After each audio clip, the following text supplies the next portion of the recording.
الحمد لله والصلاة والسلام على سيدنا وحبيبنا محمد وعلى آله وصحبه وسلم تسليما كثيرا. الحمد لله نحمده ونستعينه ونستغفره ونعوذ بالله من شرور أنفسنا ومن سيئات أعمالنا، من يهده الله فلا مضل له ومن يضلل فلا هادي له، والصلاة والسلام على سيدنا وحبيبنا محمد وعلى آله ومن والاه، ولا حول ولا قوة إلا بالله العلي العظيم. الحمد لله. Bismillah. Before we get into Mizan al-Amal,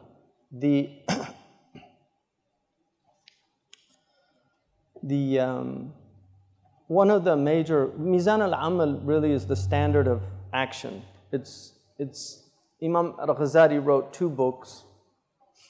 One of them was called Mizan al-Ilm, and it's a book on logic. Logic traditionally was considered the grammar of thinking. You need grammar, for instance, to speak properly because language is communication.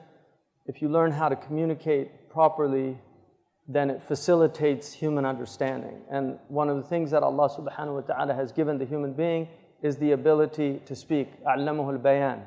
And that's from the Rahman, the merciful, taught us how to speak, because speaking is one of the great mercies of Allah to humans, because we're able to communicate, unlike animals that have obviously some level of communication, but they cannot, for instance, the bird can't go to a bird doctor to find out what's ailing it and have a CAT scan and determine that the bird brain is suffering or something from a tumor, from putting his nest on a chimney and inhaling too much smoke.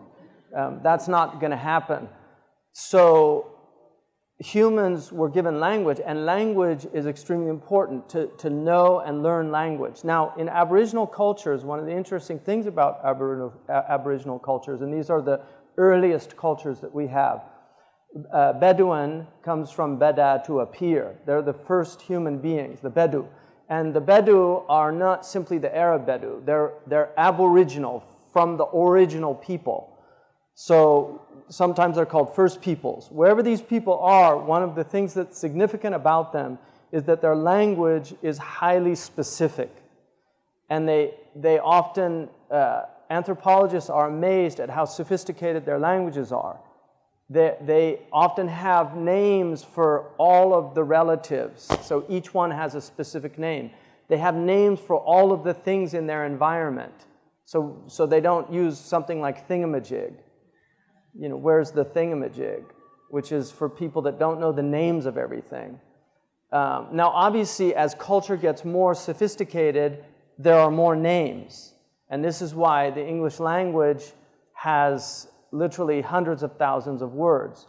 The Arabic language is probably the richest in terms of the actual number of possible words, because it has a method of bringing new words. For instance, a word that appeared in the 1940s in the Arab world was tahatlara, yatahatlaru, and it's in dictionaries, which means to behave like Hitler. So that's an Arabic word that can be used. Or to Amraka, he became an American. Or to Maghraba, he became a Westerner. So this is something that Arabic has this ability to generate words, which is one of the unique aspects. Other languages tend to borrow from languages, which was why the Majami' al-Lughawiyya were so important in the Muslim world. Fu'ad al-Awwal, the king of Egypt, who was unjustly overthrown in that coup, he actually was a great patron of the Arabic language and started these first centers for the preservation of the Arabic language and for the advancement of the Arabic language as new words came in. So for instance, the word telephone is used commonly, but the Arabs have a term in classical Arabic called hatif, which is a voice that you can hear but you can't see the source of it. And so this word was used, it's actually used in Sufi terminology. The hatif is sometimes people like Omar heard Sadiya, his general, he called out to him from This was before AT&T. This is Muslim traditional telecommunications, right? Sayyidina Umar was on the minbar in Medina, and he said, Ya Sariyat al-Jabal, Sariya, look to the mountain. And nobody in Medina knew what he was talking about. This is one of his confirmed miracles. But Sariya heard his voice in Persia, and he was warning him about an army that was going to attack them. So he was saying, look to the mountain. So Hatif is an example of bringing that. So when societies get complicated and sophisticated, you need language. Language is absolutely essential.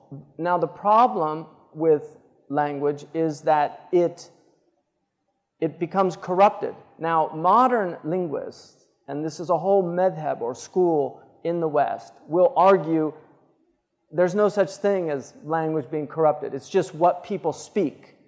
And this is a view of language, and so they don't like grammarians, they don't like these pedants that tell them that you don't say, if somebody says, how are you, you don't say I'm good, you say I'm well. They don't like that, and they rebel against it, and they think that these grammarians, they call them grammar Nazis, are really, they don't understand that the nature of language is fluid and that it changes. But part of the problem with that approach is that language is for communication. And if you allow it to constantly change, then you lose the ability to communicate. One of the things that the early ulama debated was whether it was permitted for people to have private languages. Think about that. In other words, in a lot of cultures, you have subcultures that speak in their own lingo. And their fear was that if you allowed private languages to emerge, it would create dissension in a society because people could not communicate together. And this is why Umar radiallahu anhu actually beat people for speaking grammatically incorrect language. And Abu Bakr was very concerned about it also. Sheikh Abdullah bin Bayya, in his book on Usul al-Fiqh, said that it makes perfect sense that the Khalifa would be concerned about the preservation of language in his society because he knew that that is how communication is preserved. So if language breaks down, communication breaks down. And this is why young people and old people can't speak anymore, because they speak a different language. They don't know their communication. And when this breaks down, society breaks down, and you no longer have the purpose of language being fulfilled, which is to unify people. And so grammar is actually very important because syntax, which is the proper word order, and although languages have flexible word orders, they have nonetheless rules of word ordering. Because if I begin to change an English word order, now obviously when you hear a foreign person speak English, who's not native to English, they will often use the syntax of their language and put it into English because they're used to thinking in the syntax of their language. We can get used to that, and there's certain expectations from certain peoples about that. But a lot of people can't understand them. 1 out of 4 people in America cannot understand somebody if they're speaking in just a foreign accent. So you lose 25% of your population just in not pronouncing the English correctly. But most of us can work it out, what they're trying to say generally. But there's cause for concern because people can miscommunicate.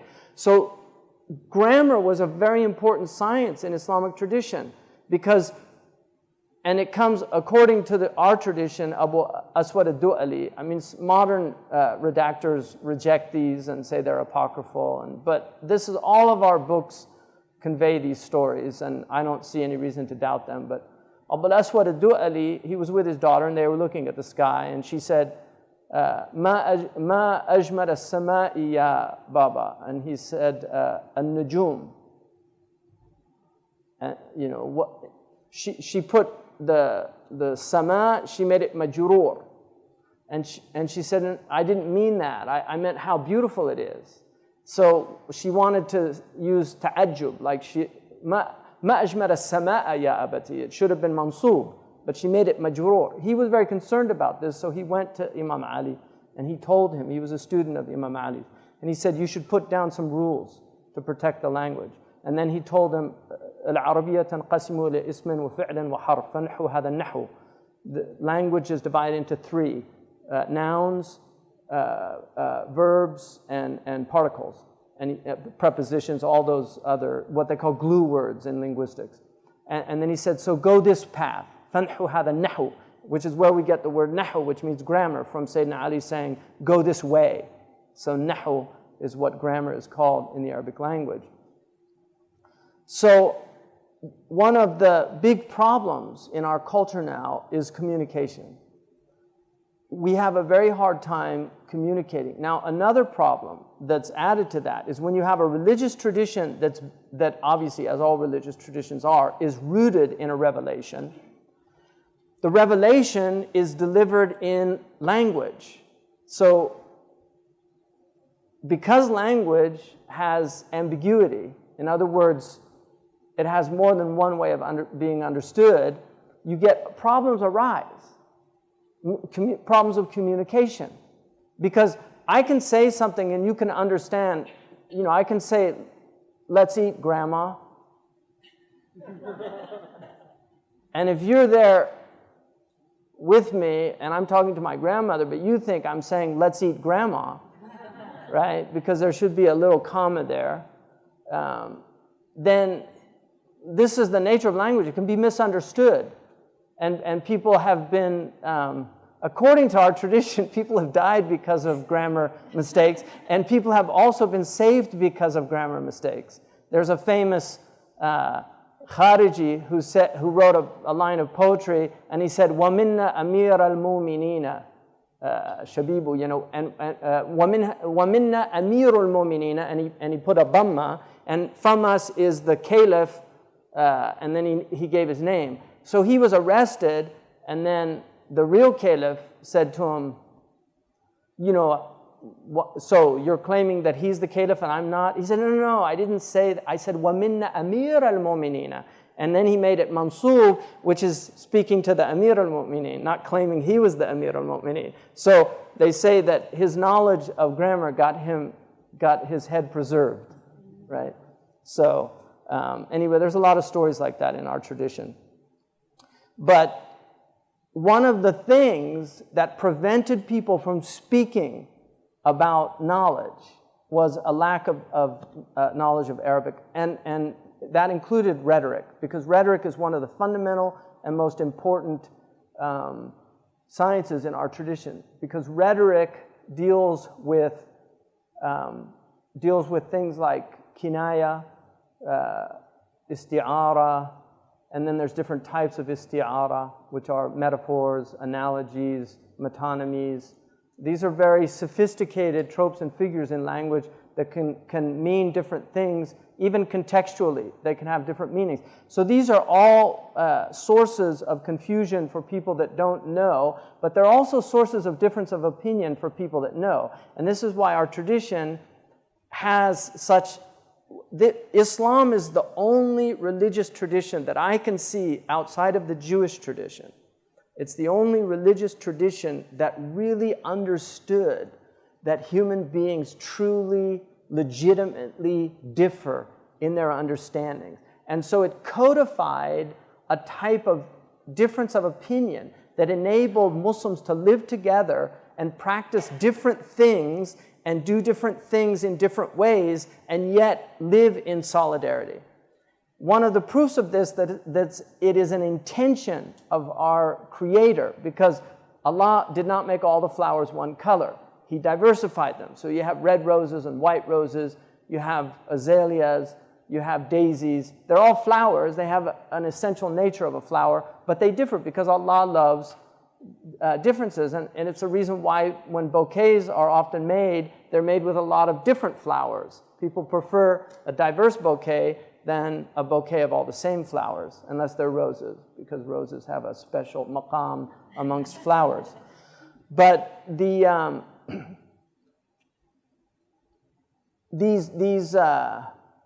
differences were codified in a tradition called usul al-fiqh. Our religion has two usul, usul al-deen and usul al-fiqh. Usul al-deen is what you believe, it's the foundations of our belief, and usul al-fiqh is the foundations of our practice. And this is, all of Islam is divided into ilm and amal. And so the foundation of ilm is usul ad-deen, which has come to be known as aqidah. It came to be known early on as kalam, which was initially a very negative term, and there are a lot of negative statements about it by the early imams. Later on, it was incorporated into the Sunni tradition as a positive term, meaning dialectical theology, a theology of question and answer. And then usul al-fiqh, which is the foundation of how we derive rulings, legal rulings about things. Because everything in Islam is categorized under one of 7 categories, 5 primary ones and 2 secondary ones. The 5 primary ones, I think all of you know, are wajib or fard. And then there's nuances in the Hanafis, and they differ about wajib and fard, but generally they're considered synonyms. And then you have mandub, which is encouraged. That's also called nafila and sunnah. And then it goes into sunnah mu'akkada, sunnah manduba, raghiba. They're different. These are all technical terminology of usuli scholars to determine a category. But the first category, you have to do it. If you don't do it, you're punished. Second category, you're encouraged to do it, but if you don't do it, you're not punished. Third category, mubah, which is also called jaiz. But jaiz can also mean makruh. So something's permitted, but it could be makruh. And then the third, so that's neutral. The third one is makruh, which is that if you do it, you're not punished for doing it. If you don't do it out of a belief that it's makruh, then you're given a reward for not doing it. And then the final one is haram, which is also called mamnu' and muharram. And haram, if you do it, you're punished. And if you leave it, you're given a reward. So if you look, the rewards are much more than the punishments in those 5 categories. And then you have what's called, fasid or batil and sahih, contracts that are either valid or invalid. And then depending on situations, even an invalid contract could be considered valid if time has passed and there was khilaf about it. Anyway, these are all usuli. So this is how the usuli scholars determined how we derive rules. Now what's important about this is one of the things that has been lost in our tradition is the dynamic engagement of the usuliyun of deen, in other words the theologians, with the world, and the usuliyun of fiqh with the world. And so what's happened is our theologians stopped addressing problematic issues confronting believers.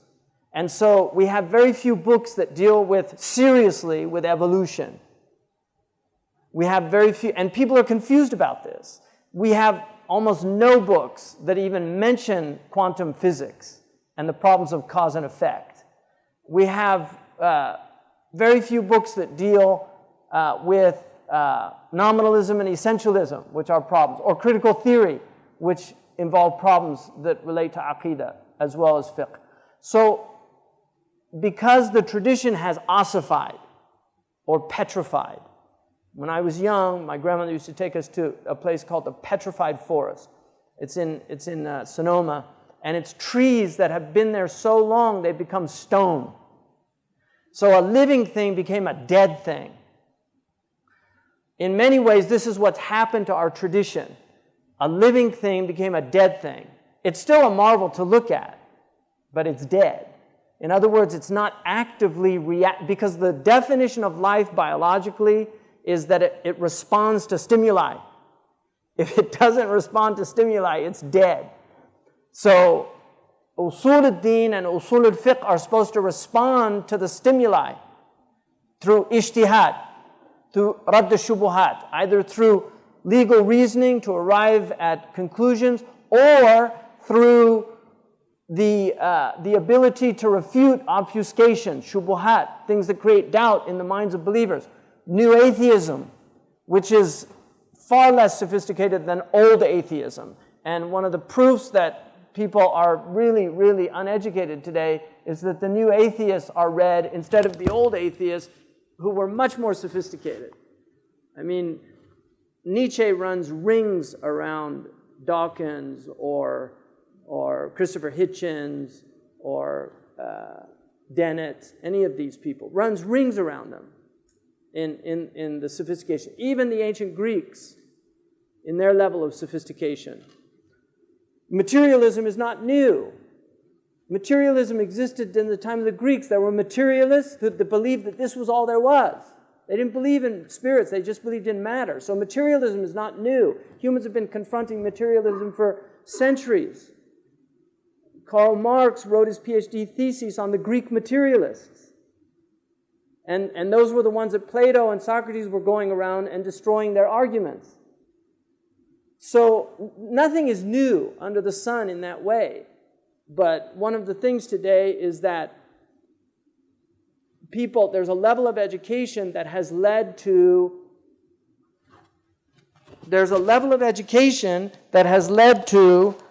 a lot of people being exposed to ideas that they would not have been exposed to in the past. And because they're semi-educated, partially educated, most of us are half-wits, because true education is on the quantitative and qualitative sciences. Most of us, my quantitative side is much weaker than my qualitative side. I studied a lot more the language arts than I did the sciences, but I did have science education. And I'm able to read science books if they're not extremely technical. But a lot of people aren't educated anymore in one or the other, and very few are educated in both. Very few people on this planet are really educated in both. Our traditional ulama were educated in both. So these all create problems and a lot of confusion. Now, the ulama dealt with these things different ways. One of the most important things that they felt to prove was the prophecy of the Prophet Muhammad ﷺ. They were not that interested in proofs for the existence of God, partially because the Quran says, "Afillahi shak," is there any doubt about God? That it's really not it's a fitra thing to believe in God. It's very easy to convince children that, God exists. I mean, you could say, well, it's easy to convince them that Santa Claus exists, but at a certain point, they actually can see the difference between the two. Because it's very difficult for people to believe that this popped into existence out of nothing. Or that this organization that we see, the opposable thumb, the eye, the ear. I was with an audiologist who was checking the ears of one of the Mauritanians that was with us in America. And on her wall, she had a PhD in just the ear. Isn't that amazing? Just the ear. That was her PhD. It's like 5 years of just studying the ear. And she had pictures on her wall with all of these ears, the eardrum, the shell, all of these intricate, the eighth cranial nerve, its relation to the central nervous system. And I said to her, it's amazing, the ear, isn't it? That just the level of sophistication in its design. And she said, it's funny you say that, because she said, I entered grad school and I didn't really believe in religion, or I was trained in science and much more interested in science. But during my PhD program, just studying the ear, I became more and more convinced that this could not have just happened by chance. And now Dawkins would say that, well, she doesn't really understand evolution, right? But that's a fitra response. And that's just the ear, let alone the eye. Darwin referred to it as that damned eye, because it was hard to explain how it evolved. But this is the age that we're living in. We're living in an age where you've got all these people out there creating doubts, and you don't have responders to the doubts. So this created a lot of problems. Now, to accentuate the problem even more, you have a new phenomenon in our community, which is all of these people who have never been trained in grammar, in rhetoric, in logic, in the traditional madrasa studies. But they've gone to schools. So they went to public schools in Egypt or in Iraq or in Syria they have a relatively reasonable knowledge of Arabic. They can read it fairly well. And then they begin to self-study. And they become autodidacts. And so they read the Quran and the Hadith. Now, one of the things about Hadith tradition, both Quran and Hadith, it was prohibited traditionally to take Quran and Hadith from books, right? لا تأخذ القرآن من مصحفي ولا تأخذ الحديث من صحفي. That was a qaida amongst the ulama. Don't take the Quran from the mushaf and don't take knowledge from sahafi. Sahafi is the one who learned from books. The reason for that is because they're too difficult. There's too many possibilities for error, even in the Hadith. One example, in the Hadith of the moon sighting, Allah subhanahu wa ta'ala, the Prophet sallallahu alaihi wasallam said, "Sumu li ru'yatihi wa aftiru li ru'yatihi." Fast in sighting it, and then he said, "Wa in ghumma alaykum." That's one riwayah. In ghubiya alaykum, that's another riwayah. In ghumiya alaykum, that's another riwayah. In ughmiya alaykum, that's another riwayah. And in umiya alaykum. All those are riwayat. And they all have different meanings. And so, and then faqduru lahu, it says faqduru lahu with a dhamma, faqduru lahu. But there's another riwayah, faqdiru lahu with a kasra. And they have different meanings. فَقْدُرُوا لَهُ قَدَرَ يَقْدُرُوا and قَدِرَ يَقْدِرُوا. So this is sarf. And by changing just the dhamma, you change the meaning from dhamma to kasra, you change the meaning of qadr. Now this takes a long time to learn. Just to learn the Arabic takes a long time. But then to learn the hadith, to listen to the muhaddith, and to learn, these take a long time. And this is why knowledge is difficult. It's not an easy thing. Knowledge is difficult.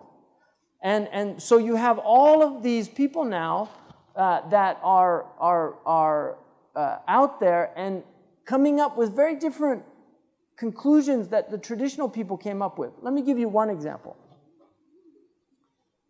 In the burning of the Jordanian, it was said that this was qisas, right? Do people know that? Did anybody follow that story? The burning of right? They said it was qisas, right? Well, in Sharia, you don't apply qisas in war. There's no qisas in war. There's no qisas in fitna. If a fitna happens and Muslims fight each other, there's no qisas. Because if you have qisas, it's just going to continue. It will never end. So you just forgive once it's all over. So that's the first problem. Nobody in the history of Islam said there's qisas in war. Second problem, the hudud aren't implemented during war. Qisas is part of hudud. Then, another problem, burning. The Prophet ﷺ ordered in a hadith to burn some people if they found them. And then later he said, don't burn them. أمرتكم أن تحرقوهم فلا تحرقوهم فلا يعذب بالنار إلا رب النار. I told you to burn these people, don't burn them, because nobody can punish with fire except the Lord of fire.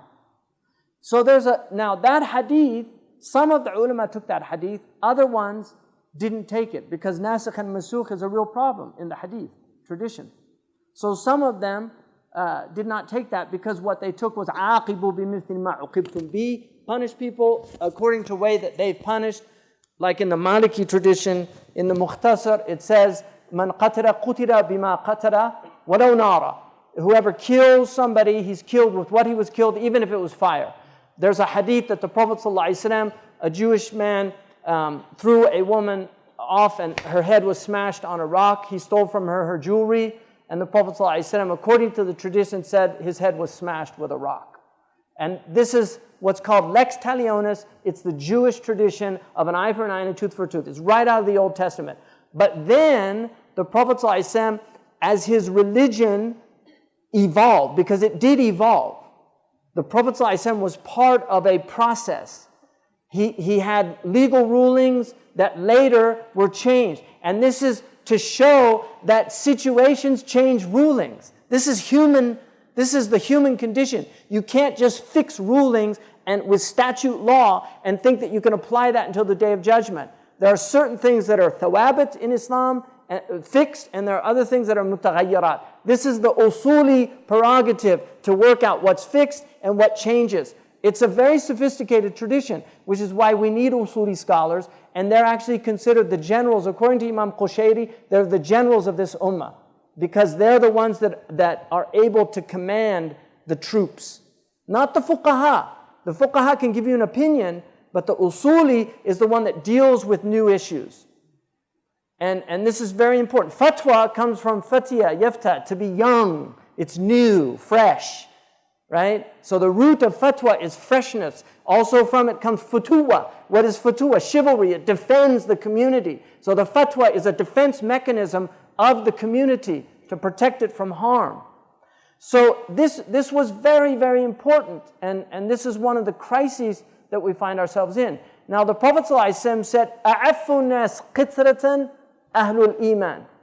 The people that are most merciful. This is what Imam al-Munawi says it means. The people that are most merciful in their killing are the people of Iman. Because the Prophet said, إِذَا قَتَلْتُمْ فَأَحْسِنُوا الْقِتْلَةِ. If you have to kill, do it well. إِذَا ذَبَحْتُمْ فَأَحْسِنُوا الذِّبْحَ. If you're going to sacrifice an animal, do it well. In other words, don't cause the animal pain. Sharpen the knife. In the sunnah, you give the animal water. You don't kill it in front of other animals. The Prophet saw a man sacrificing an animal in front of another animal. He said, are you going to kill it twice? Because the other one's seeing it and you know, it's his friend. Right? You know, this is rahmah. But what does Imam al-Munawi say? He says, look at the way the kuffar kill. Right? He said they kill they torture, they do all this. This wasn't from Islam. The Prophet was a mercy, and he came as a mercy. And this is why the majority of the ulama said, in qisas and in these things, you just kill them. Even in the riwayah al-Bukhari of Imam Ali, there's another riwayah that says he killed them first and then burnt them. So this idea of burning people, لا يعذب بالنار إلا رب النار. Despite the fact that there are riwayats, this is the position, and this is why the Ottomans never burnt people as a punishment. You know, the Muslims didn't do this. And even in the Quran, when it says when you meet the enemies, strike the necks, فَضَرْبُ الرِّقَابِ, right? Look at the tafsirs. They say this is the most merciful way to kill a person. If you have to kill them, be merciful. Don't cut their arm off first. Go right for the death blow. Because it's the most merciful way to kill. That's what they say in the books.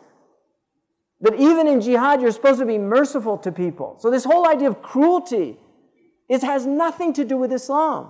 And Ibn Qayyim al-Jawziyah said, if you see cruelty, know that it's not from this religion, because the religion is rahmah.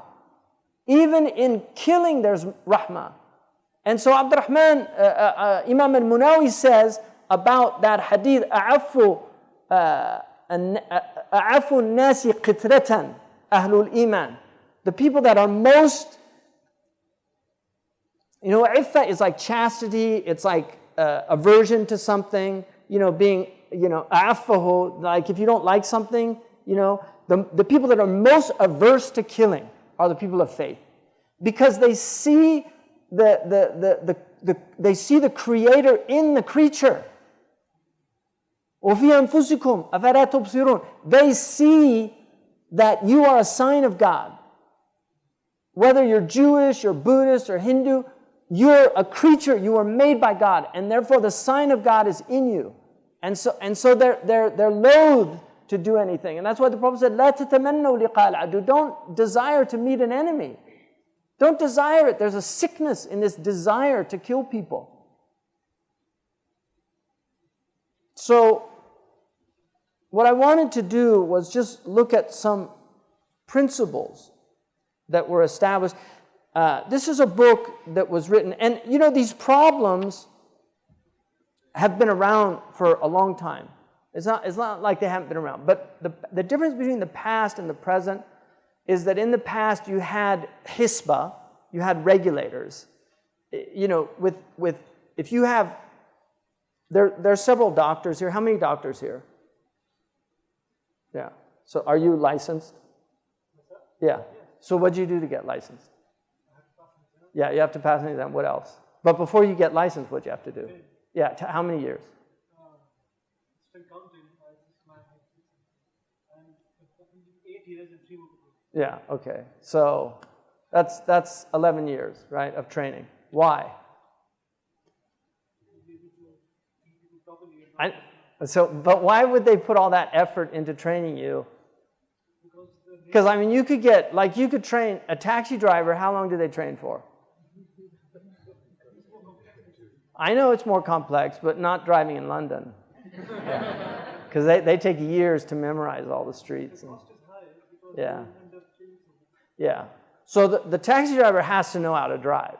Because if you let him drive taxis without a license, he's going to kill somebody. He might still kill somebody if he's reckless, because you can have a license and be reckless. Like doctors can kill people with a license. But we know that you cannot, even surgery, you have to do extra training. So you can be an MD, but you don't perform surgeries unless they're minor. But if you're going to do brain surgery, neurology is a very difficult. Even getting into a neurology residency is not that easy, because it's very difficult, because you can really make a mistake. One slip of the scalpel and you've got a lobotomized patient. This is for the protection of the body. Now the soul is where religion is concerned. It has a concern with the body, and that's why tib is a fard kifaya. It's considered a collective obligation to preserve the body as part of our tradition. You're not allowed to harm the body. La darara wa la darar. Don't harm the body. The Prophet ﷺ said, "Inna li jasadika alayka haqqa." Your body has rights over you.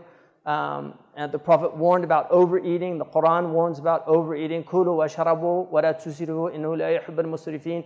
Eat and drink, and don't drink to excess, because Allah loves not the excessive. One of the Christians, when they heard that ayat, he said, "Ma taraka kitabuka shay'an li jalinus." Your book didn't leave anything for Galen, because the traditional medicine believed that al-ma'idatu baytu da, the stomach is the seat of all disease.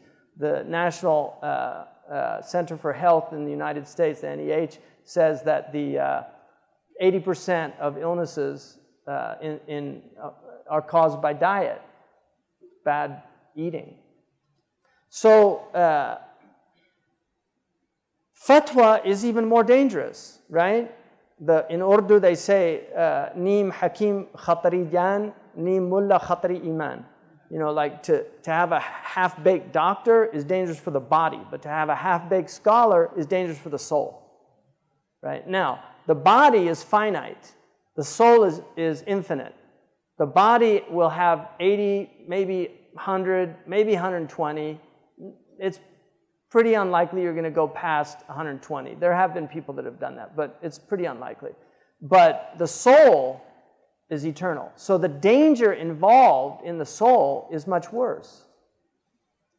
And this is why our scholars developed ways of ensuring that people, there was a licensing tradition. You had to get licensed, which was called ijaza. And that license was much more rigorous than it is today. And this is why even having a license today is not necessarily foolproof, that the person isn't going to go astray. But generally, the ijaza tradition, and this is a proof of our religion, because the isnad is from our religion by consensus of the ulama.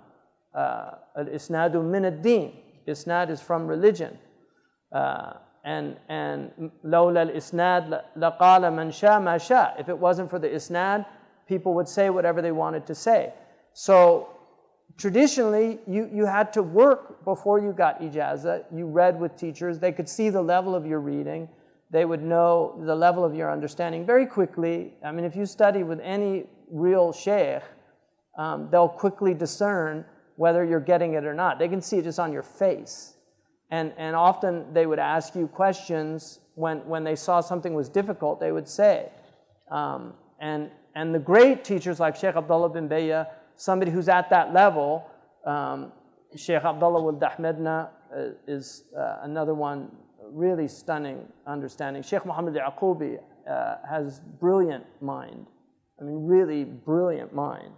And I haven't met anybody at the level of Sheikh Abdullah bin Bayya, and I've had the good fortune of reading with several really great scholars, but I've never met anybody at the level of Sheikh Abdullah bin Bayya in his understanding, in the vastness of his knowledge of Arabic, the vastness of his knowledge of the Book of Allah, of usul. And this is why he makes statements that the ulama haven't caught up with yet, because he's on another level.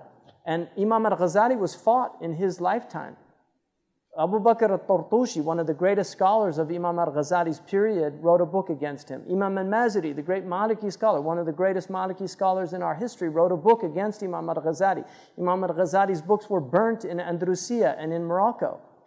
But it was Qadi Abu Bakr ibn al-Arabi, who was a student of Abu Bakr al-Tartushi, that recognized Ghazali. Because when he met him, I mean, if you read the description of his meeting of al-Ghazali, he said, I went in there, and he was already a well-seasoned scholar at the highest level. He has over a 30-volume tafsir of the Quran that unfortunately got lost with the loss of Andalusia. But his 4-volume Ahkam al-Quran is a umda. It's a foundational book in the Maliki tradition, and as well as the other people read it. Like the Malikis read al-Jassas from the Hanafi tradition. The Hanafis read Qadi Abu Bakr from the Maliki tradition. So it's a book that transcends madhab. But Qadi Abu Bakr was a giant of his time. When he met Ghazali, he said, it was like I had been in darkness before that. And he said, I came into the room and it was as if the sun rose and eclipsed all the stars.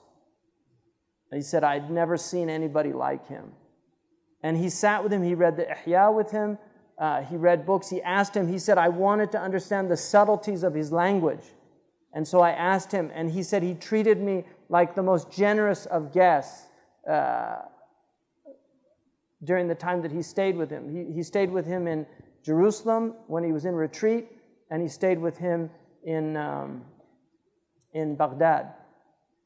But he was the one that took his teachings back to North Africa, and Imam al-Ghazali's teachings spread. And so those critics of Ghazali during their time, even though they're great scholars, they didn't recognize, and with all respect to, because they are truly great scholars, but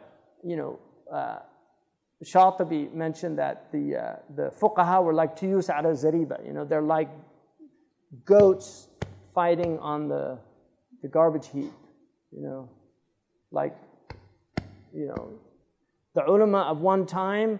That's why you can't judge scholars in the time. A scholar can't really testify against another scholar in his time because of the hasad. Scholars are really understood after they're dead, because during their time they're always going to have people that envy them and attack them just because they're, and they won't, Kierkegaard said people will admit a felonious crime before they'll admit envy. Nobody's going to say, you say, no, you just envy him. Astaghfirullah. Me envy him. A'udhu billah. So, anyway. So I just want to go over a few of these rules. How much time do we have left, Asma? Okay. So I want to go through a few of these rules. من شأن العلماء بالله وبأحكام الله أن يذهبوا مع الناس في الرخصة والسعة ما لم يخاف المأثم.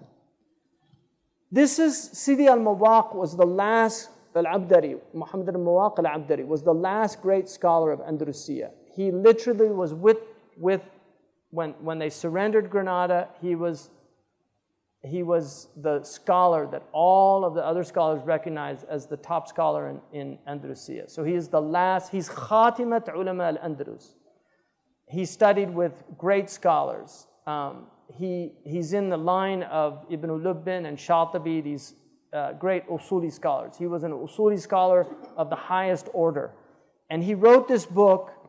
It's almost as if this book, which is called Sanan al-Muhtadin, it's as if he was saying, apply this book or else you will have the fate that we had in Andalusia. Because what destroyed Andalusia was all of the fitan between the Muslims. So he said, it is of the nature of the ulama billah wa bi ahkamillah, because he divides the Imam al-Ghazali said there were ulama billah, and then there were ulama of ahkam Allah, but not of Allah, and then there were ulama of Allah but not the ahkam of Allah, and then there were ulama of Allah and the ahkam of Allah. So the ulama of Allah are people that know Allah profoundly, even if their knowledge of the Sharia is limited. They have to know at least the Fard Ain, but they could have limited knowledge. So you can have a great wali of God who has very little knowledge. And in the history there are, I'll give you a good example. Abu al-Abbas, Abu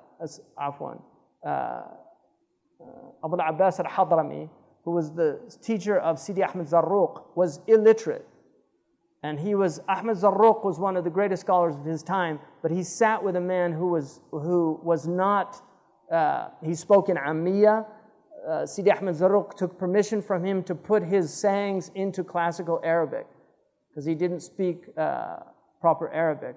And there are many examples of that, of people that Allah gave great knowledge to.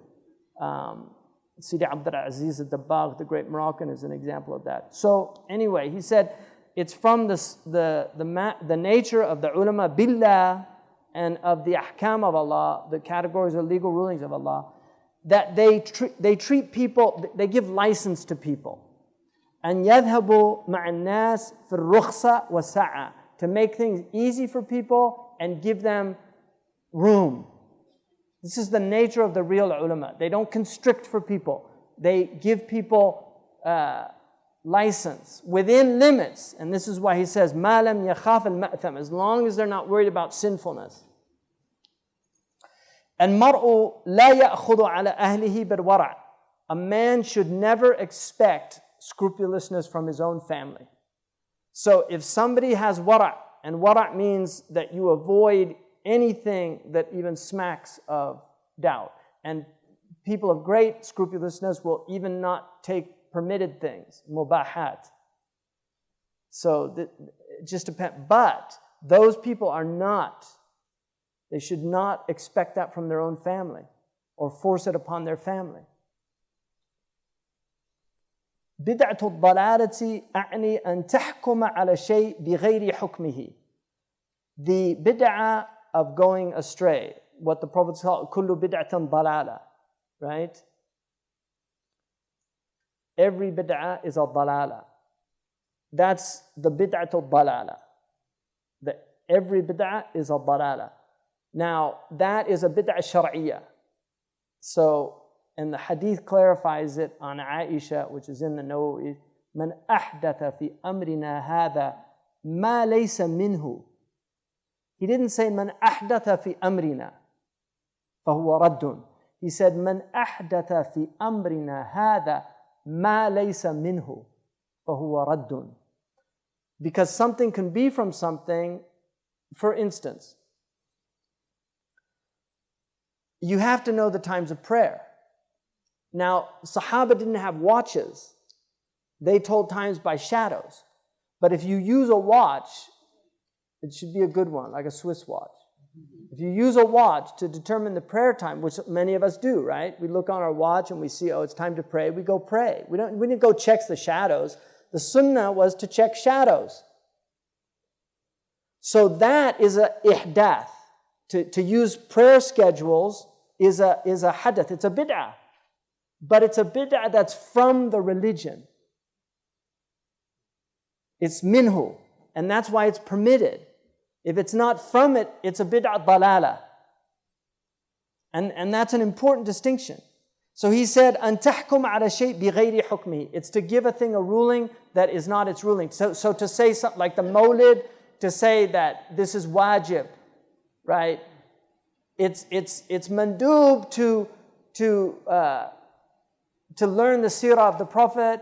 The mawlid was one of the techniques that people brought later to teach people seerah. If you look at mawalid, they're basically seerah. You could literally call a mawlid a seerah. But to say that this is from the religion and this is that if you don't do it something, no, that now you've made it a bid'ah because you've given it a hukum that's not its hukum. الأحاديث إذا تعارضت ولم يعلم الناسخ من المنسوخ تساقطت ويبقى شيء على إباحته إذ لا يثبت حكم على مسلم إلا بدليل لا معارض له. This is a really important one. When you have hadiths that contradict each other, if you don't know the nasikh from the mansukh, in other words, the abrogating hadith from the abrogated hadith, then neither of them are taken. They lose their authoritative power to determine a ruling. And the thing is considered mubah. And then he says, because you cannot determine a hukum against another Muslim except with a dalil that has no objection. It has no... and this is why when there's a khilaf, he'll get into that, but this is a really important point. أقوال العلماء إذا تعارضت في أمر فقيل هو مشروع وقيل غير مشروع ما يكون هذا قط أحط مرتبة من المباح. If the ulama differ about an affair and they say, one says it's permitted and the other says it's not permitted, then ما يكون هذا قط, it will never be less than the ruling of permitted. Right? Because it's not mujma' alayh. The ulama have to agree on tahrim to say that it's haram. You can take the position of the one that says not to do it, tawarru'an, out of scrupulousness, but you can't expect that of others, even your own family. ما كرهه بعض الأئمة واستحبه آخرون ففعله أولى كرفع اليدين لأن الشرع يحتاط لفعل المندوبات كما يحتاط لفعل الواجبات.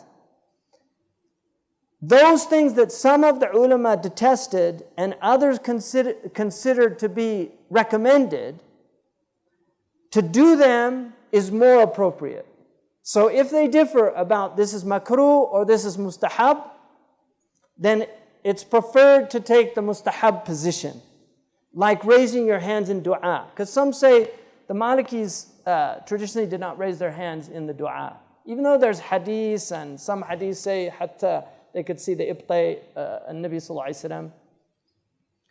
But traditionally, and some of my teachers don't raise their, like Murabt al-Hajj, I never saw him raise his hands for dua. So some take that position. But he's saying that in the hadiths are there, there's a difference of opinion, it's about mustahab, it's better to raise your hands in the dua. أجمع العلماء على اتقاء مواضع الخلاف. The ulama have agreed to guard yourself against these places of difference of opinion. Be very careful about these places of difference of opinion. الرؤيا من غير الأنبياء لا يحكم بها شرعا على حال. The Prophet ﷺ said that a true dream that a believer sees is 1/46 of prophecy. In other words, a true dream is part of prophecy, but the one having it is not a prophet, and therefore no legal ruling can be taken from the dream. Even in the books of fiqh about the prayer time, it says, لا اعتبار بكشف الولي. There's no consideration for the kashf of a wali could know right when the prayer time comes in and just say, دخل الظهر. Kashfan. But you can't use that like a watch. Because you can have dajajila, you can have people that aren't really awliya making these claims. So, but then he says, إلا أن تعرضها على ما في أيدينا من الأحكام الشرعية فإن سوغتها عمر بمقتضاها. So if that ru'ya does not go against the ahkam al-shar'iyyah, then it's permissible to act according to it. So for instance, one of the great salihin or awliya might see in a dream where he's told to do a certain dhikr a certain number of times. He can do that. Because if it was a true dream, he could do it and it's part of the deen. But you can't make a legal ruling and say, oh, it's mandub to do this so many times. But if somebody understands that's a ru'ya, somebody saw Imam al-Kattani, and he mentions it in the book, saw that to do the 40 times Ya Hayyu Ya Qayyum La ilaha illa anta subhanaka Ya Hayyu Ya Qayyum La ilaha illa anta 40 times before Fajr, he says that the heart won't die when other hearts die. So you'll find that done in some places based on that vision of the Salih. So that's what he says. But it's not a hukm shar'i. You don't take a hukm shar'i. But you can do a mustahab. Something, dhikr is mustahab, as long as it doesn't go against any amr or injunction from the Prophet. Al-bid'atu an tahkuma ala shay bi ghayri hukmihi. We already did that. حقيقة البدعة المذمومة هي التي تميت السنة أو تكاد تفضي إلى إماتتها. The reality of a negative bid'ah is something that causes the sunnah to die. It puts to death the sunnah, or it will lead to the death of the sunnah. So one of the things that is from the sunnah is dhikr. So as long as the dhikr is masnoona, it's permissible to do it according to, for instance, the way certain scholars have put together awrad. As long as those awrad are from the deen, you can do that from that, because that's the sunnah. So if you read Imam al-Haddad's wird, that's not the way the Prophet ﷺ did his wird as far as we know, because we don't have the details of how the order. We know some things, the order of some things, but not everything. But all those things that are put in there are from the sunnah. And this is true of a lot of these awrad. And then there are some awrad that are not acceptable, that some people put together. It's not permissible to use languages that aren't known, or to write magical formulas like in talismans and things like that. Stars and numbers and things like that, numerology. Those things aren't permitted.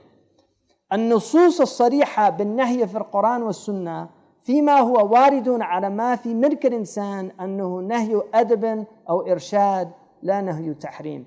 Many of the prohibitions in the Quran and the Sunnah that relate to the individual behavior are the nahi of adab and irshad. They're prohibitions of guidance and comportment. They're not prohibitions of tahrim.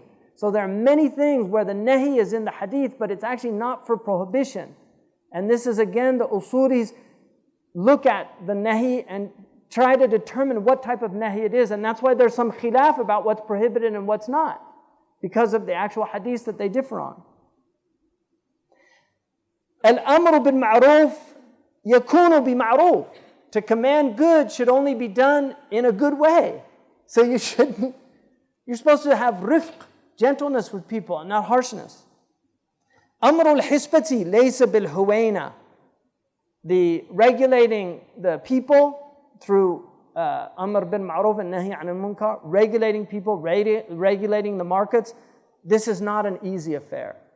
It needs a lot of knowledge, because there are a lot of differences of opinion, and you're not supposed to condemn things that there's a legal difference of opinion and people have a right to do it. Al-makruh min qabil al-jaiz. The makruh is still considered from the jaizat. So even if you see somebody doing something that's makruh, you could tell them that that's makruh, or you just leave them alone if you don't think there's any benefit in that, or it's actually better for them to be doing that, because if you tell them, like Ibn Taymiyyah passed by some of the Mongols that were doing playing chess, and he didn't say anything, and somebody said, why don't you condemn them? Because most of the ulama didn't like games of lahu. I mean, imagine what they would say about these games everybody's playing now. But they didn't like games of lahu because it was a waste of time. That's for people of maqam, you know, if they're utilizing their time. But for common people, he left them because he said, this is preoccupying them. If they weren't doing this, they'd be doing something worse. So just leave them alone. Like he understood, prioritize.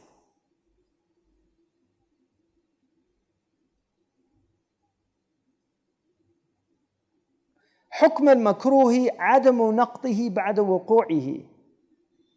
So the ruling of makruh is not to rescind it after it's already happened. So you could have a makruh contract, but once it's happened, you just leave it. Right? النهي عن الشيء أمر بضده أو بأحد أضداده إن كان ذا أضداد.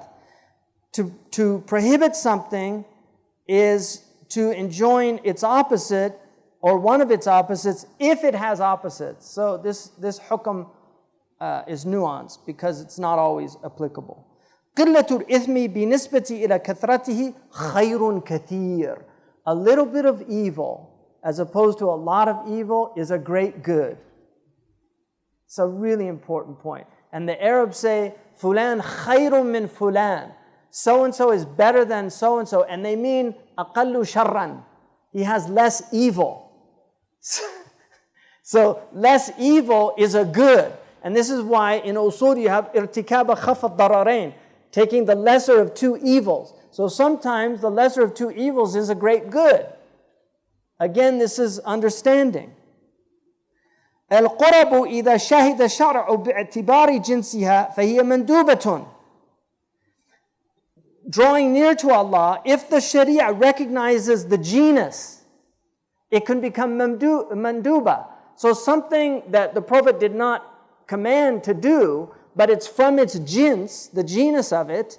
Like for instance, learning the seerah is a sunnah and very important for Muslims. That's why traditionally most of the ulama permitted gathering to recite stories about the Prophet's birth and his period and how he was when he was a child and these things, because they considered it from the genus of it. And other ones, a small group said that it wasn't. That's a khilaf.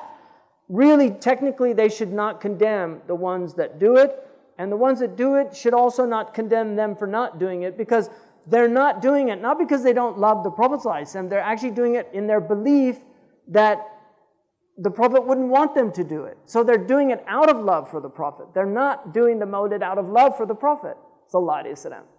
And then other ones are doing it out of love for the Prophet. So both groups should be seen in the light of love of the Prophet ﷺ. It's not that they don't love him. They want to follow his sunnah. قُلْ إِن كُنْتُمْ تُحِبُّونَ اللَّهَ فَاتَّبِعُونِي يُحْبِبْكُمُ اللَّهُ وَيَغْفِرْ ذُنُوبَكُمْ. Right? That if you love Allah, follow me. So they believe that is the ittiba', is not to do ihdath, not to do something the salaf didn't do. And so that's their position. Whereas other ulama said, no, it's from the genus, and therefore it can be considered manduba. This is their opinion. These are differences of opinion. This is how the ummah gets united. You see, by recognizing legitimacy of difference of opinion of the ulama. And not just to say my way or the highway, I'm the only one. They didn't differ until knowledge came to them. بَغْيًا بَيْنَهُمْ, oppressing each other with the knowledge. So you're wrong, I'm right. Imam Shafi'i said, I think I'm right, but I could be wrong. I think my interlocutor is wrong, but he could be right. That's the position of the real ulama. They take their position, but they recognize he has a legitimate opinion if it's done within the confines of usul. النوافل ما قدر الشرع أن في فعله ثوابا من غير أن أمر به أو رغب فيه أو فعله. The nawafil, extra acts, are what the Sharia considers in that act is a reward, whether it tells you to do it or encourages it or did it itself. So for instance, there are a lot of things that Muslims have done. I mean, I'll give you an example. You know, our sister in the United States encouraged people to help rebuild the churches. Now, there were all these Muslims saying, you know, haram, you can't rebuild churches. And there's a couple of things to say. First of all, the Muslims traditionally protected churches. Right now, they're destroying churches in Muslim countries. People that claim they're following Islam are literally blowing up churches, tearing down their crosses, doing these things, right? This is a great crime against another religion that has the validity of perpetuity. It has the right to perpetuate itself. Traditionally, the Muslims in the Ahkam al-Sharia, they did not permit Christians to build new churches. But don't forget, populations were stable at that time. It's only very recently that populations have begun to grow. In Andalusia, because the Christians were always a majority, the ulama actually permitted them to build new churches. Because the Muslims aren't there to oppress people. And the African American community, the most beautiful people that I've met in the United States are devout Christian African Americans. I mean, hands down, I would take them over any other people in my country. And I'm not saying that gratuitously. My experience, beautiful communities, and the black church preserved the African American community. It preserved their families.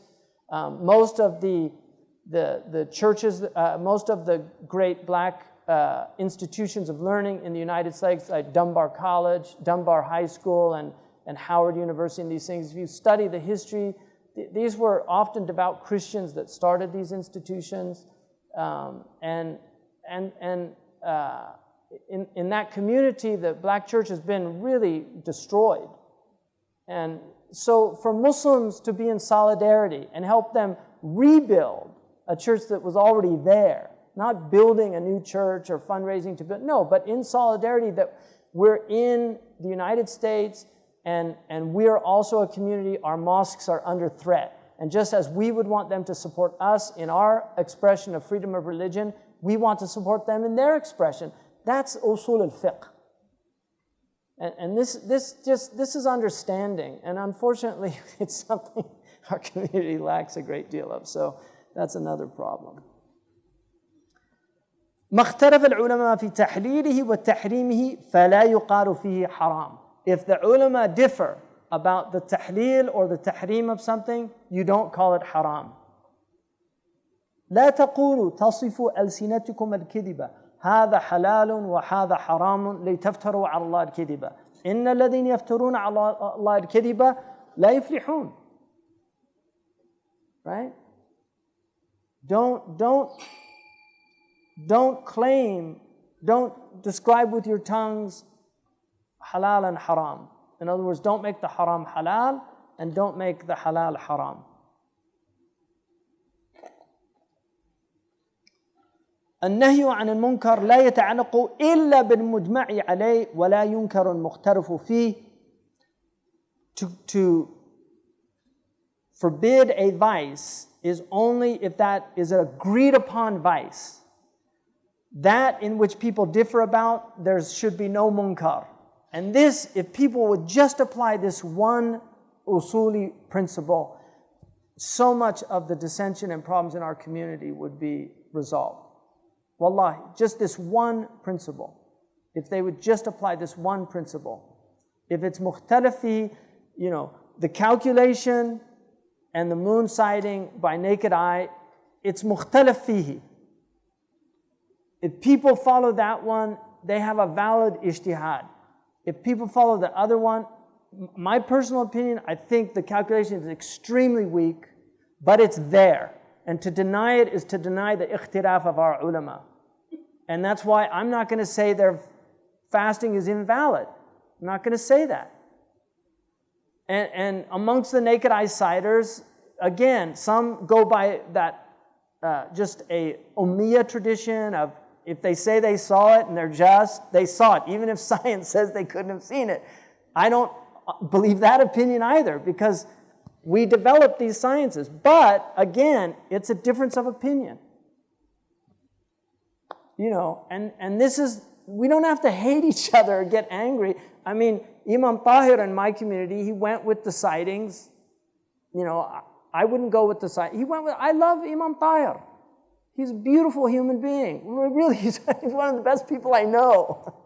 Why should we hate each other over these differences? This is human beings. We're going to differ. But as long as we differ within the confines of the mukhtalaf fihi, with sound usuli principles, then we can get along and our Islam can flourish. But if it's my way or the highway, it's no way. It's moon fighting instead of moon sighting. Right? It's lunacy instead of lunar sighting. مذهب المحققين أن كل مجتهد مصيب.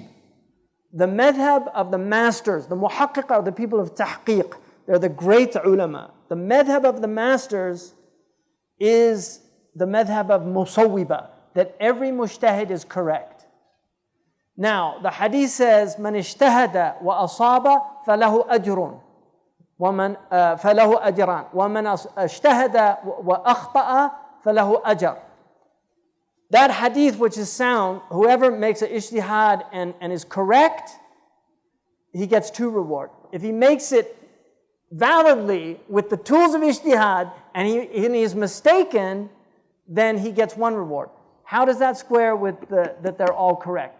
Because that you ta'awwal al-hadith. That hadith is interpreted by the musawwiba to mean that the khata is with God, but not with us. We consider it to be sound if they did it correctly with the proper ijtihad tools. But Allah knows. So as far as we're concerned, it's a sound ijtihad. I disagree with it, but it's sound. So every mujtahid is musib. And that's the muhaqqiqeen. Those are the masters that concluded that. The other madhab is the mukhatti'ah, the ones that say no, they're wrong. But this is the true school that will unite our community. الرد على قول ابن حزم أجمع على أن متبع الرخص فاسق.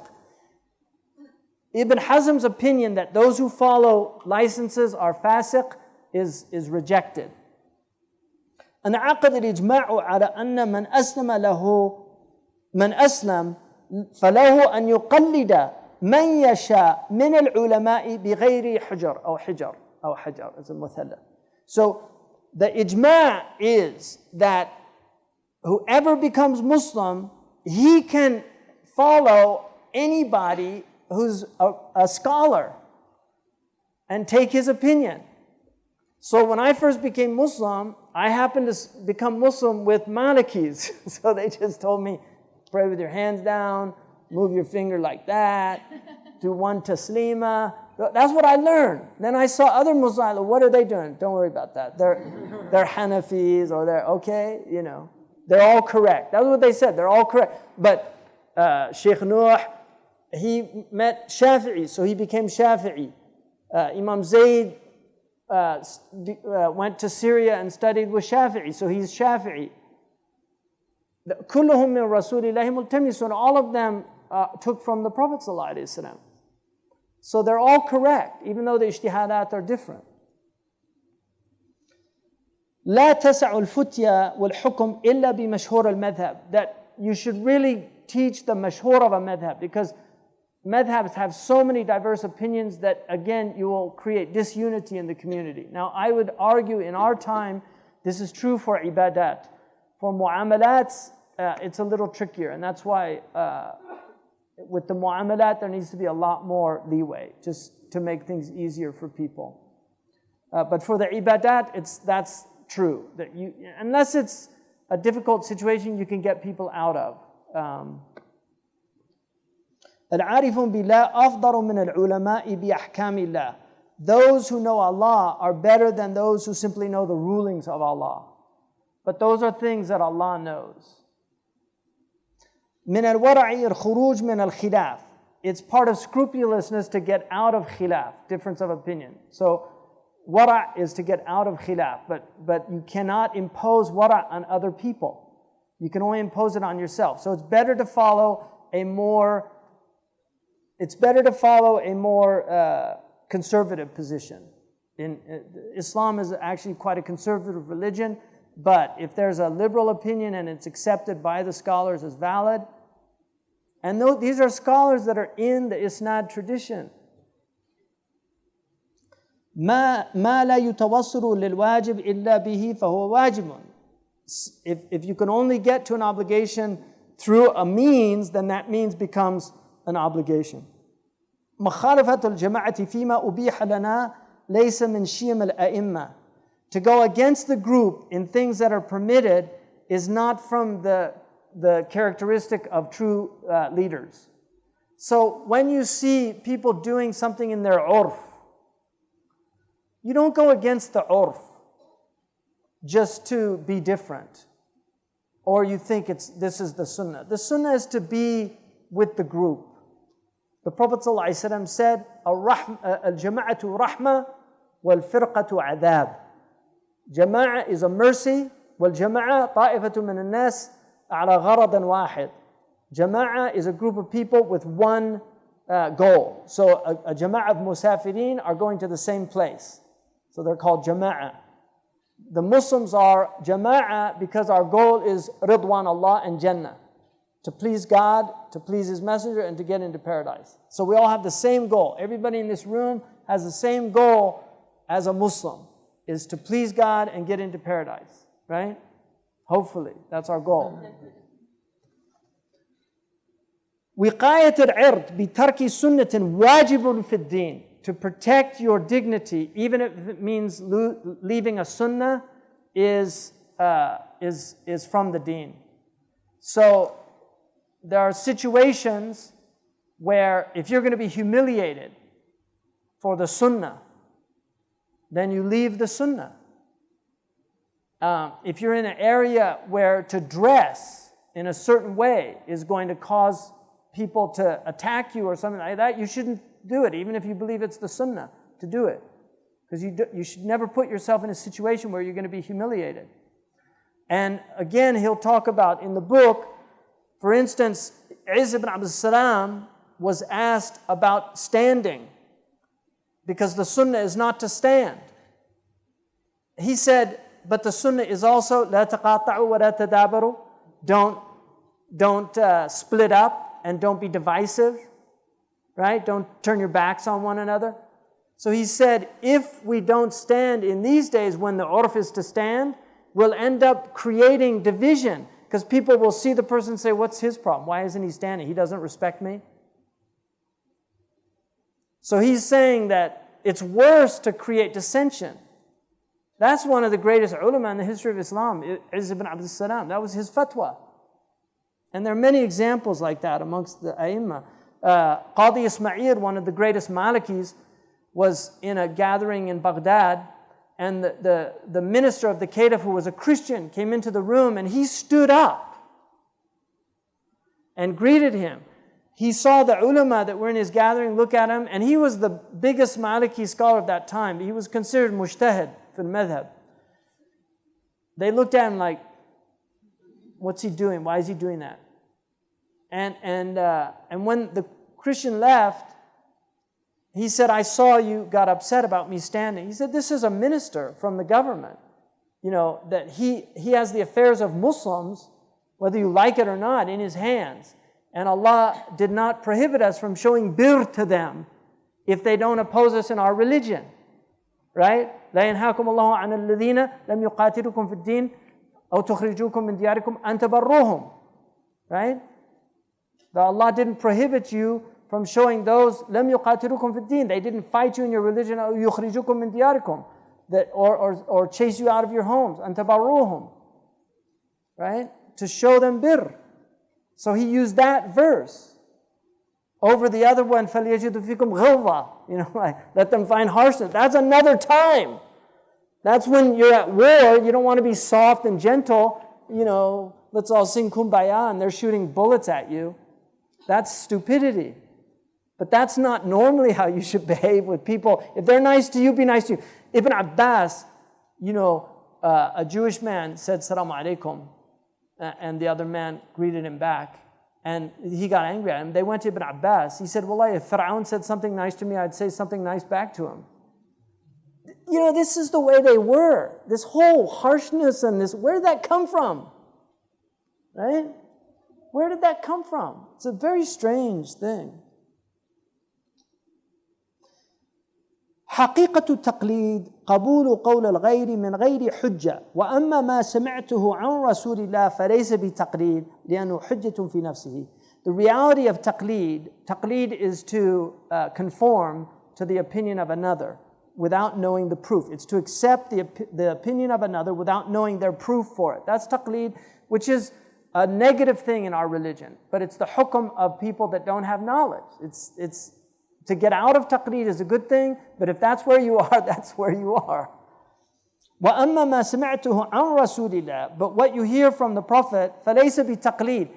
If you have understanding, yeah, it's important that, this is like, if you can't follow the hadith without knowledge of Arabic and grammar and studying hadith with ulama. من حضرت له نية في مباح ولم تحضر له في فضيلة فالمباح أولى. If you have niyyah with a mubah to make it something good and you don't have niyyah with a virtue, then the mubah is better than the virtue. المباح يصير مكرمة بالنية. The mubah can become a positive thing by intention, an honorable thing that you get a reward for. So to eat is permitted. Kulu washrabu is permitted, ibaha. But if you eat with the intention of taqwiyya for ibadah, then it becomes a makruma.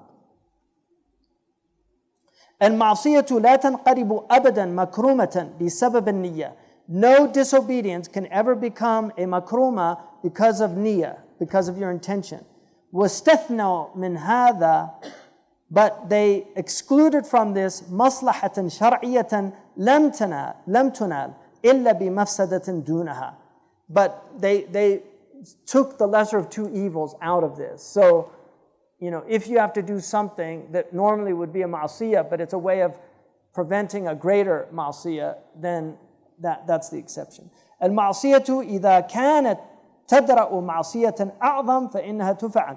If doing something prohibited will prevent something greater that's prohibited, then it's done.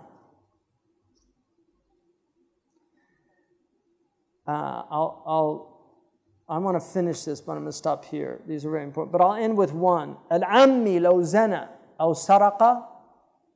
A common person, if he fornicates or steals, كان خيرا له من أن يتكلم في العلم بلا ولا يعلم. That a common person, if he fornicates and steals, it's better for him than he speaks about knowledge of this religion without any training. And that's based on the ayah that Allah subhanahu wa ta'ala إنما حرم ربي الفواحش ما ظهر منها وما بطن والإثم والبغي بغير الحق وأن تشركوا بالله ما لم ينزل به سلطانا وأن تقولوا على الله ما لا تعلمون. Ibn Qayyim al-Jawziyya in I'lam al-Muwaqqi'in, he says that this ayah it's a tartib of the severity of prohibitions. The first are the fawahish, right?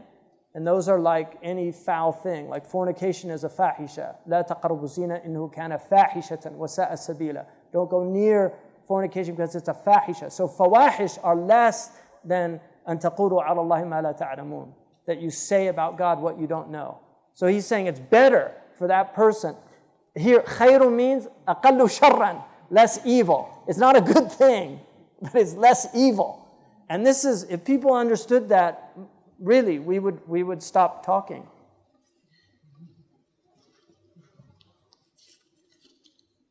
I mean, these are momentous things. The Imam Malik, when he was asked a question in fiqh, he would say, "Inna lillahi wa inna ilayhi raji'un." That's what you say when you إذا أصابتهم مصيبة قالوا إن لله وإنا إليه راجعون. He would actually see it as a calamity that he's being asked about the deen of Allah, because he has to give an opinion that he thinks this is God's opinion. Who wants to take that responsibility?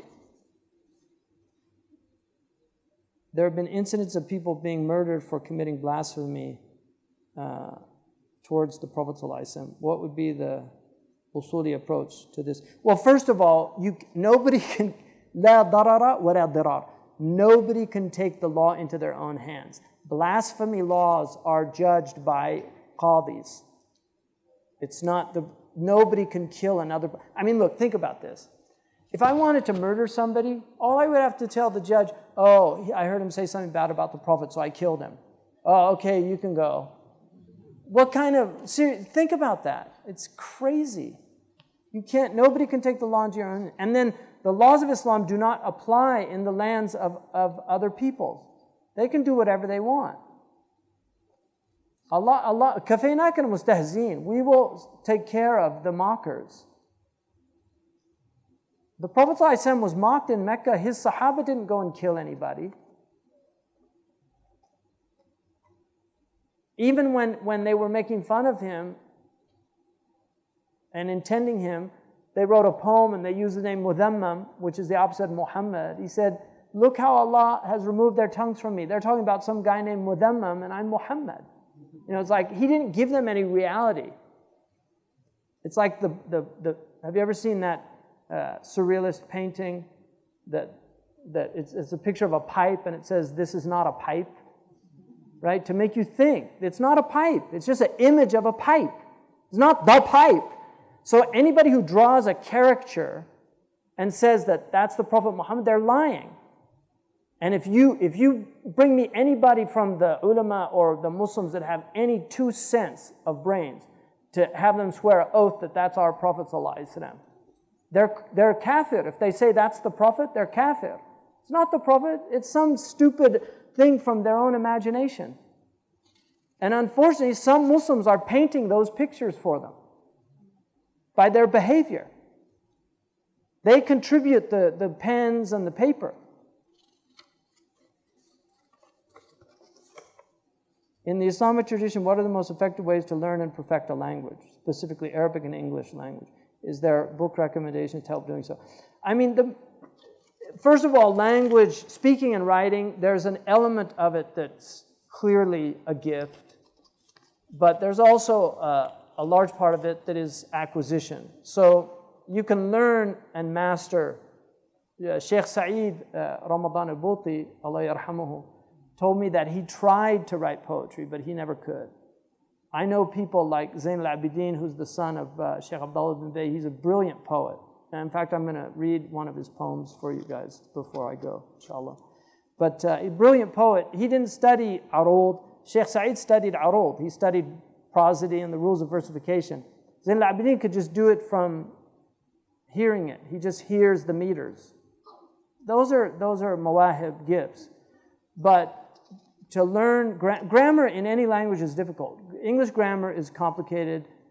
I've spent a lot of time studying English grammar. I still get confused on some rules, and Arabic is also difficult. The most difficult thing in Arabic is sarf. Sarf it's a tough one, sarf. But the grammatical rules of Arabic are actually relatively easy. They don't take a long time to master. I would suggest, if you're an English speaker, first studying through the medium of English. I think it's preferred to an immersion method. Personally, I did the immersion method, and there were a lot of nuances that I did not really understand until I started teaching Arabic through the medium of English. And it really helped because when there's certain idioms in Arabic that became much clearer to me when I saw translations for them in English. So I would recommend doing that first if you're Ajami, and that's traditionally how Ajam were taught. They were taught through the medium of their own language in a lot of Muslim countries. Like in Urdu-speaking countries, they use books that are written in Urdu to study Arabic grammar. It helps. But eventually you have to go into the Arabic grammatical texts, the Ajurumiyya, the Qatr al-Nada, Mulhat al-I'rab. I would recommend studying the traditional ones. Some people prefer Nahw al-Wadih and some of the modern ones. The modern ones Nahw al-Wadih is good grammar. It's a good book. But the earlier ones are easier to memorize, and a lot of the rules need simply to be memorized by rote. So... But there's good books. There's a very nice book called Gwyn's Grammar, which I'm using in my freshman seminar. It was written by an English grammarian. It's short. it gives you a very good overview of, and he makes a beautiful argument for why grammar is so important. He actually believes that grammar can save the planet. Like if we would just learn proper grammar, we could start communicating again. And he makes a very solid logical argument that the lack of grammar is threatening the well-being of the planet. So, with reference to quantitative and qualitative sciences, which are the most important amongst them to study in order to respond to the crises of the age? The qualitative sciences are more important in our tradition than the quantitative because the qualitative relate to revelation. You don't need to know mathematics other than very simple fractions to practice Sharia. And Sahaba had very limited knowledge of mathematics, but they were masters of language and they were natural logicians and rhetoricians. So they did not know the formal sciences of rhetoric and logic, but they knew them intuitively. And like Socrates is one of the most brilliant logicians in history, but he did not study logic. It was Aristotle that looked at what Socrates was doing and developed the rules of logic from Socratic method. The same is true of Imam Shafi'i. Malik was practicing usul al-fiqh, but Shafi'i looked at what he was doing and what the other mujtahidun were doing, and he codified it. It's a type of genius that's able to derive rules from natural practice. And so, for instance, there's a reason why if I say to you, ask not what Zaytuna can do for you, but ask what you can do for Zaytuna. That somehow sounds better than saying, instead of thinking about what Zaytuna can do for you, you should really, think about helping Zaytuna. It just sounds better, and you'll remember it for some reason, right? So all rhetoric is looking at great rhetoricians and noticing that they use certain tropes and figures, and then, like for instance, alliteration, gines. For some reason, a man should not, be judged by the color of his skin, but by the content of his character. Listen to all the kas in there. We like alliteration just naturally, and that's why, if you said, don't judge people by the way they look, judge by the way they act, it doesn't sound as good. And so rhetoric is partly a bag of tricks that you learn in studying rhetoric, but it's also a way of really understanding why the Quran was so powerful. Because Abu Bakr al-Baqalani, who was a great rhetorician, wrote a book proving that there is not one sentence in the Quran that could be rhetorically improved upon. And he shows how the Jahili poets, all of them, the greatest of them, had bad lines. And he said that you cannot find any verse in the Quran that could be rhetorically improved upon based on these rules of rhetoric. In a time with much confusion and shortened of usuli fuqaha, how can we reconcile difference of opinion or know what's right if we're not on the track of becoming full scholars? Well, part of it is to try to identify people that you trust, which is difficult in and of itself. For me, I haven't met anybody that I trust more than Sheikh Abdullah bin Bayya, but he's a human being, and he could be wrong on some things. So, and there's scholars that I really like, but I don't agree with them on all the issues. So, in the end, at one level, Islam is very simple, and you don't need to complicate it, really. The simplest person can understand this religion. But there's certain, one of the things Sheikh Abdullah quotes a lot is the 4 criteria that you should always use to judge anything. That Islam is mercy, it's rahmah, and it's not cruelty. It's always rahmah. Even when it's a harsh thing, like a surgeon's knife, it should be extremely sharp. It would be cruel for the surgeon to use a dull scalpel, right? Or a saw. Like, what are you doing with that? Well, I need to, open up your stomach. Why are you using a saw? I don't have a scalpel. So you don't want a cruel surgeon. So it's all rahmah, and it's also it's all maslaha. It's all benefit. It's not mafsada. So if it's harmful, it's not from Islam. And it's all hikmah. It's wisdom. So if it's foolish or stupid, it's not from Islam. And it's all just. It's adala, it's justice. So if it's not just, if it's oppressive or wrong, it's not from Islam. A lot of that you can, just your common sense and what your mom and your dad taught you are good standards and criteria. So if it doesn't sound right, it probably isn't.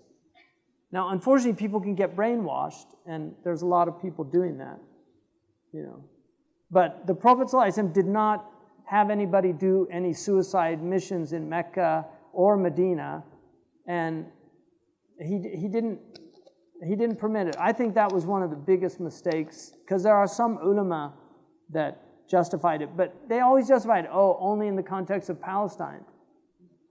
It doesn't work like that. You open a door, and then you open a door for depressed people. Like he's depressed. I mean, who's going to strap on bombs onto themselves and go kill themselves? And think they're doing good. These guys have killed more Muslims than anybody fighting the Muslims.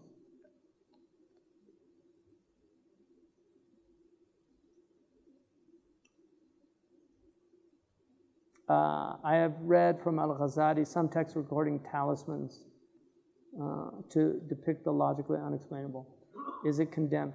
There's something called a ta'weedha, which there are hadiths against it because the Jahili Arabs used to do them. But the ulama in Maliki fiqh, I don't know about the other methods, but in Maliki fiqh it's permitted to write them. They're not encouraged. But some people have a lot of waswasa, and so it's permitted to write something from the Quran that they can carry with them to give them some kind of, it's almost like a psychological treatment of just waswasa, just to calm them down or something like that. But it could only be from the masnoon.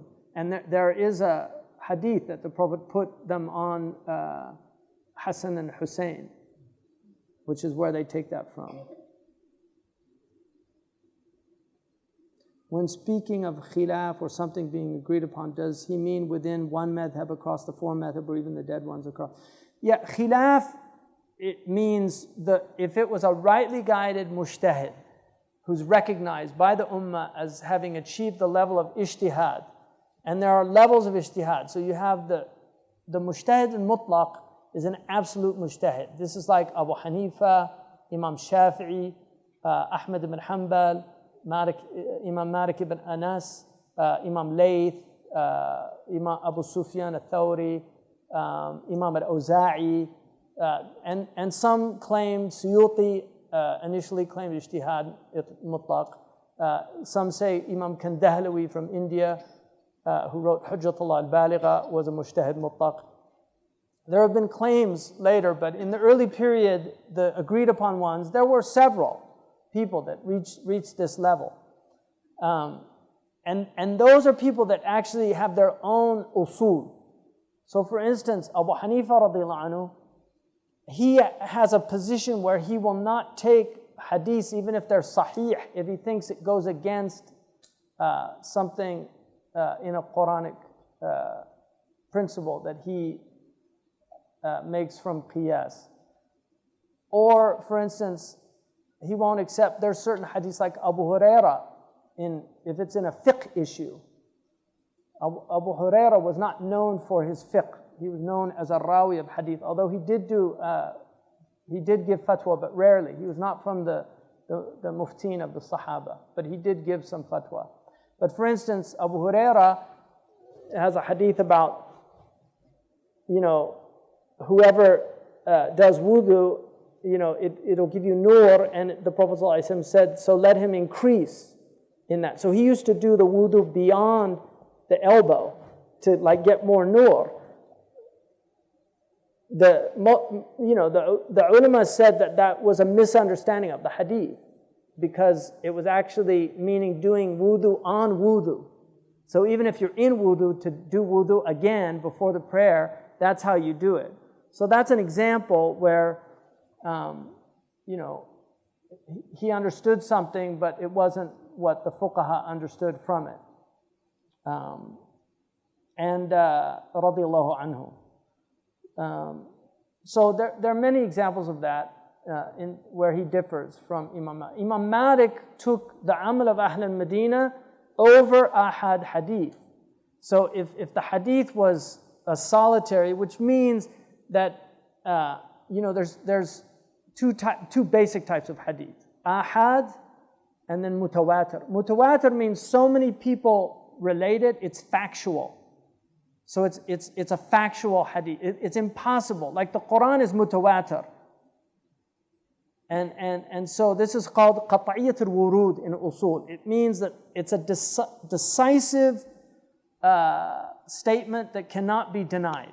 And there are hadiths like the Prophet naha an qatl al-nisa wal-awlad. And then you have tawatur lafzi, you have tawatur ma'nawi. So you have hadiths that are mutawatir in actual level of it. Man kadba alayya muta'ammidan falyatabawwa maq'adahu min an-nar. That's lafzi. Like it was related so many times in the same way that it has factual. It's as good as an ayah of Quran in terms of its reliability.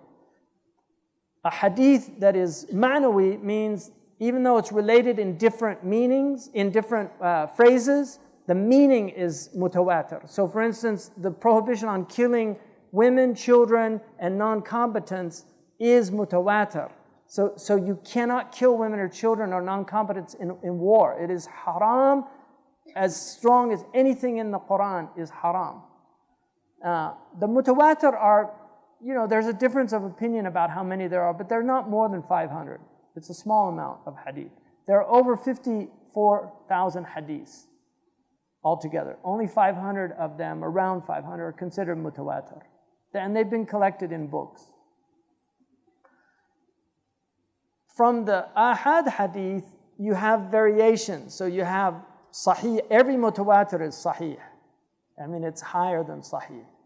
But you have sahih, you have sahihun bi ghayrihi, hasanun bi ghayrihi, and then you have da'if, and then you've got over like several categories of da'if. I mean, you're getting into, depending on the types of words they use, you'll get into dozens. But there's over 20 categories of da'if hadith. And so the weak hadiths, depending on how weak they are, depends on what you can use it for. So most of the ulama agree you can use them for fadail al-amal, which are virtuous acts, like reading Yasin for over the dead people. Some people differ on that. It's a weak hadith. اقرأوا ياسين على موتاكم ياسين لما قرئ له. But most of them say it's permitted. Ibn Rushd said this is a khilaf about Allah's rahmah. It's better to err on the side of rahmah. Don't make a big deal out of it. So these are fadail al-amal. A weak hadith is not fabricated. If it was fabricated, it would be called mawdu'. It means that the Prophet probably said it, but the probability is less than a sahih hadith.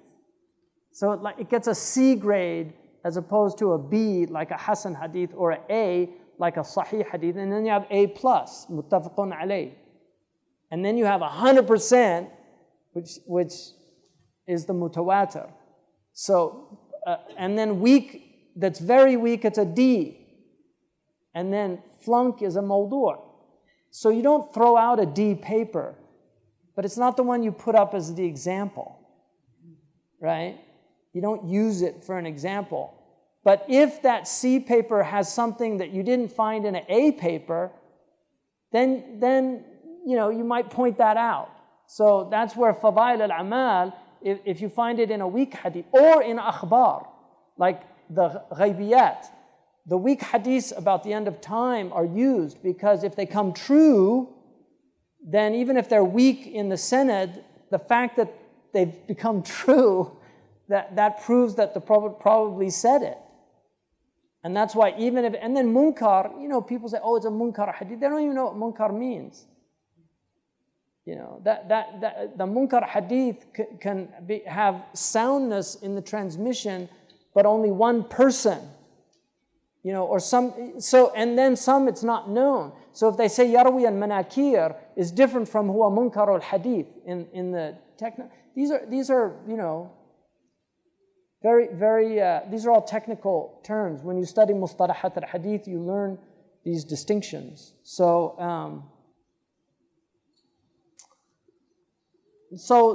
the best thing is to find somebody that you trust, that people have not and hopefully that is not, if man shadda shadda fin nar, if they have opinions that aren't common, if they're really out there, then you just have to, the Prophet said, إِذَا اخْتَلَفْتُمْ فَعَلَيْكُمْ بِالسُّوَادِ الْعَظَمِ. The hadith, if you differ, follow the vast majority. It's better to be with the group. سبحانك اللهم وبحمدك أشهد أن لا إله إلا أنت أستغفرك